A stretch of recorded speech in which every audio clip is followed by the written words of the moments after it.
Alright, so today we're going to be going over how to flip cars for profit on Copart specifically. There's other ways to do it. You can go on Craigslist and find cars. You can go on OfferUp and find cars. There's plenty of ways to go about it and find vehicles to flip, but we're going to be going over Copart specifically because in the last video I made how to buy a $50,000 car for 25 bucks a month with a business credit card. You can't necessarily buy a car off of Craigslist or OfferUp or stuff like that with a credit card because most of those are either cash cars or you need like a cashier's check or something from the bank. And if you can't, it's easy. It's super easy to get a credit card with 0% APR for 2 years. Getting a loan for a vehicle, you're still going to be paying the car note on that. So this will be simpler for you guys.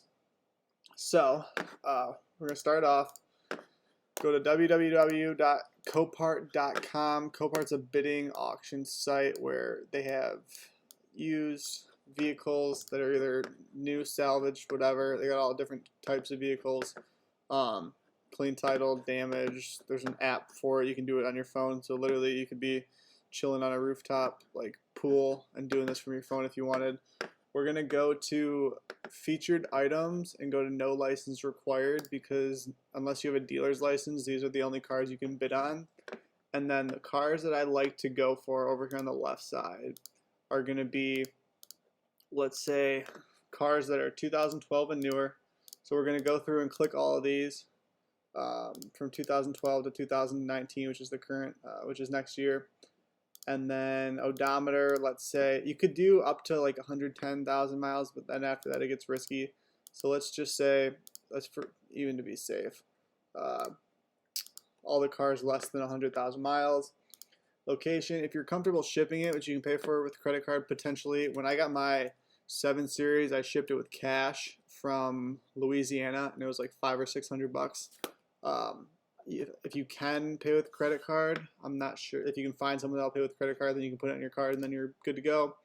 Ownership type doc, we only want cars personally that have a clean title. It's much higher risk if they have salvage title or rebuilt title. Those are harder to sell from what I know about it. Correct me if I'm wrong, but I wouldn't. Especially if you're just jumping into this, I wouldn't be doing it. Vehicle type, doesn't matter. Damage, if you're a beginner, I would say go to minor dents and scratches and normal wear. So these are going to be, it's not going to give us that many options, but these are going to be cars that you don't have to do anything to for the most part. And we'll take a look at them again to make sure that they're all good. But so we got, and then now we'll just go through. We got 2019 to 2012, anywhere from 0 to 100,000 miles, clean title, minor dents and scratches, and normal wear. And then these are for the no license required ones. So now I literally just go through, look at the first one, 2016 Jeep Cherokee. Odometer is 22,000 miles, it's good. Normal wear, estimated retail values at 17, 18K. KBB these cars, so go to kbb.com and check the actual value on these. Don't just take it for whatever they're saying. But the current bid on this car is $6,200. So let's click this one, see what we got. 30 is fine. Run and drive, which means the car runs and drives, which is good. They give you the VIN number. You can check out the car report if you have a membership account on the site. You'll need a membership account to actually put bids in on the car. I want to say it's like $200 for the year for the account itself, and then they need $400 as leveraged money to bid on the car, and you get like 10 times leverage. But I think I only had like a couple $100 in my account when I bought my car, and they still gave me like $20,000 in leverage, not including the credit line. So I could have potentially purchased I could have leveraged it out and probably bought like $100,000, $150,000 car because they give you that huge amount of leverage on it for the bidding itself. So certificate of title, which means clean title in South Carolina. 22,000 miles is super low. It runs and drive, normal wear, no scratches. So now I'll just go through and look at the car, see what I like, see if there's any issues with it. All looks clean. Take your time with this part. Like, I'm going through it quickly because I'm making the video, but like, take your time. If there's damage on it and you're not going to either go send an inspector to go look at the car physically, like I literally bought my 7 Series unseen just because everything in the photos looked fine. And then I guesstimated what the repair expenses might potentially be. Usually when they don't give you a full view of potential like engine lights and stuff, it means that there's something potentially going on with the car. So knowing this, I wouldn't necessarily risk like buying this because I can't see, is there lights on, does it need brakes, does it need all this stuff. With only 22,000 miles and a clean title, the normal wear, it should be fine. But just to be safe, like, you never know. Parking brakes on, so that's fine. Get as much idea about the car as you can just by going through the photos. Non-leather interior, so it's not going to be like a high-end sell. But if I can get out of it, even if I can get out of it for 15, if I can get into it on the current bid, where I bid right here for like 10 and sell it for 15 with a $2,000 window for expenses and insurance and all that stuff, it's still $3,000 profit in a month or two, which isn't too bad. So there's one. So now I'll go to the next one. I'll give the BMW I'm about to show you is a better example of how to like find a car that you don't want. So we'll click this Beamer, 2012 5 Series, certificate of title, which is clean title, but they're not going to tell us the actual mileage. So I wouldn't buy this because I don't know the actual mileage on it. Runs and drives good, normal wear is good. Current bid's 3K. So I would KBB this too. So let's say we went to KBB.com. We're not going to buy this one because it's not going to tell me the actual mileage, and even when I click on this, it's not going to, like the odometer itself, or if the car was to be started up, it's not going to give me it. Engine bay looks fine. Interior looks fine. That doesn't look like a scratch. I think that's just the tire next door. But that looks like a scratch on the rear tail light. Car looks good. And then for some reason the hood was popped. It could have been just to take the photo of the engine, but you don't know. So you have the option with Copart to pay somebody there to either go inspect it or seeing that. So this car's in Pennsylvania. If the car was in Michigan, I might go inspect it on site because it's only like a half hour or hour away, depending, but you never know. So got the VIN, can look that up if you have Carfax. Interior looks clean, detailed, all that stuff. But again, because I don't know the mileage and because I don't know if any lights are on, I personally wouldn't go for this car. It might be a clean ass car, but unless I had if I really felt like getting it inspected, I wouldn't go for it. But let's look up the car's value anyway.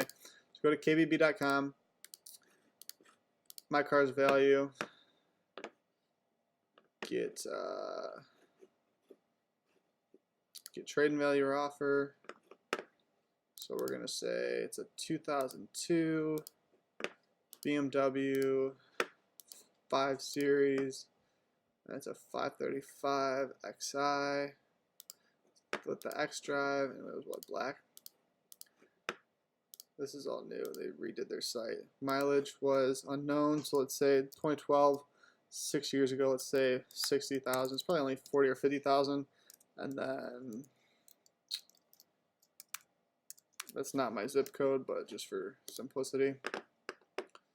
Standard equipment, 8-speed manual. This is a V8. 3.0 V6. So when I look at this stuff down here, another just like a tip, take notes on all this stuff if you can.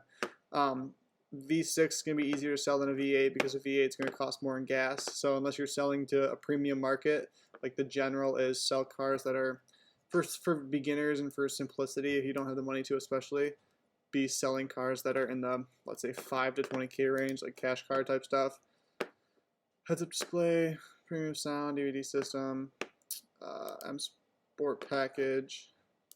I want to say, we can throw it on there as if. Blind spot alerts. It's automatic transmission. We don't want manual transmissions because not everybody knows how to drive those. Heating, cool seats, premium wheels. Like, just this is all the basic stuff. We'll go next.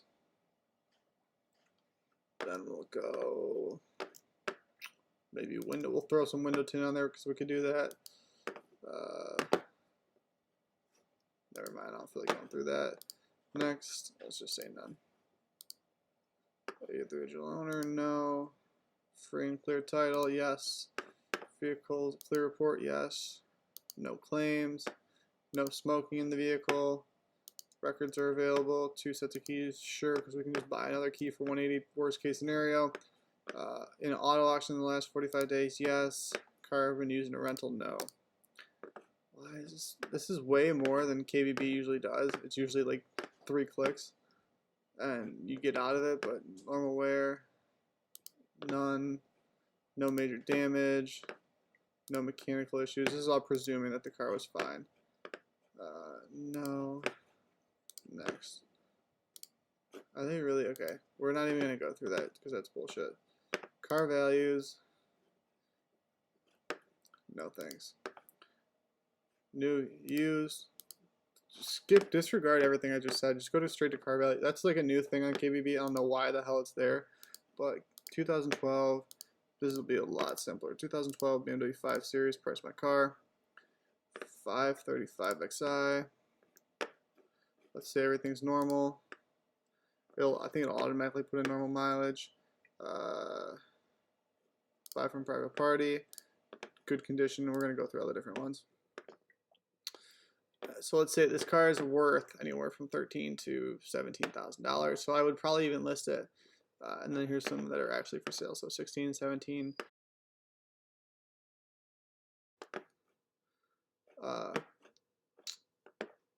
So go through there. These are what they're 16, 17, 17 and a half, 14, 13. So those are what the actual cars in the same model and year and all that stuff are selling for. If you were to buy it from a dealer, certified dealer, it might not give you the price. 15 to 17 from a dealer. So even if you, let's say you like this car, you get it inspected for 150 bucks and they say everything's good on it. It's got 40,000 miles on it, whatever. Even though this is saying that the average 2012 5 Series has 80,000 miles on it. We're going to go in and let's say we list it at 19.5 because we're going to dip the rims, grill's already blacked out, and maybe throw tints on the windows. So we're going to do like 100 to 200 bucks in work. Maybe black out, even though this is charcoal, this isn't black. Maybe black out like an emblem back here and call it a day. So maybe like 200 bucks worth of work. List it for 19K. It's bidding at $3,000 on approval. So if we can get this for 8,000, let's say, plus, so Copart's going to charge you an extra. When you look at Copart's fees itself, they're going to charge you a shit ton on the back end. So when you buy a car, I don't know where their fees thing, member fees. We go here. It's not gonna let me show me without logging in. But go over their fees because all depending on the price that the car sells for and how many times you bid, the fees are different. So that's where I got screwed on my 7 Series. I thought I was getting into my car at like $5,900, which would have been an absolute steal because I said anything under $6,000 was fine, and I left myself probably a $3,000-$4,000 window for expenses, still to profit several $1,000s after that on top of that.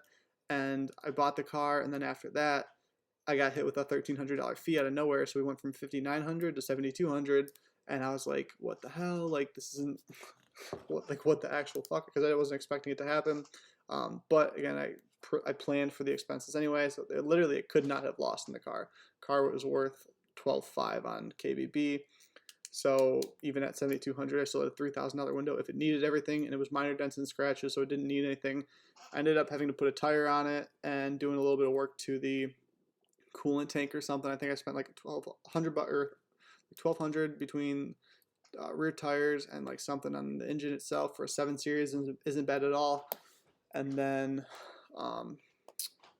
ended up driving it for several months. Still sold it, profited when I sold it. Insurance was $460 a month, which was way overpriced, but I drove it for several months. It was still good.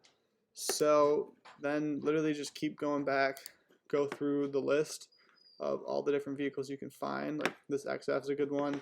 This E-Class is good, but it's not because when you go to it, it's got a rebuilt title. But yeah, it's about as simple as that. If you guys have any other questions, just feel free at Albo on Instagram or email me at summitsme@gmail.com and I'll be happy to help.